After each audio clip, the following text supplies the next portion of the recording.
کہانی چڑیا کا خواب۔ ایک دن ایک چھوٹی سی چڑیا جس کا نام چن چن تھا آسمان میں اڑتے ہوئے سوچنے لگی، کاش میں بھی چاند تک جا سکتی۔ سب پرندے ہنسنے لگے، چن چن تم اتنی چھوٹی ہو، چاند تو بہت دور ہے۔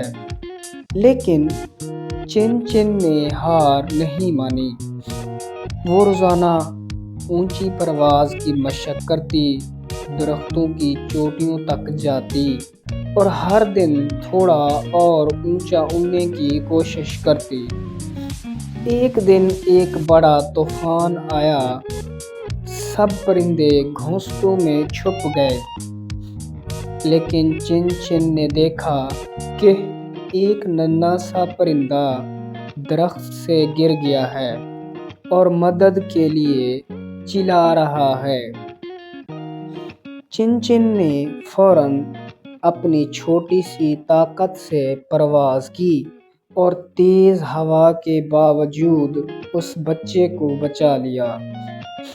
سب پرندے حیران رہ گئے۔ انہوں نے کہا، چن چن تم واقعی بہادر ہو۔ چن چن مسکرائی اور بولی، میں چاند تک تو نہیں پہنچی، لیکن کسی کی مدد کر کے مجھے چاند سے بھی زیادہ خوشی ملی ہے۔ اخلاقی سبق: چھوٹے خواب بھی بڑی ہمت سے پورے ہو سکتے ہیں اور دوسروں کی مدد کرنا سب سے بڑی کامیابی ہے۔ گائز، ویڈیو اچھی لگی ہو تو ویڈیو کو لائک اور میرے چینل کو سبسکرائب کر دیجیے گا۔ بہت شکریہ۔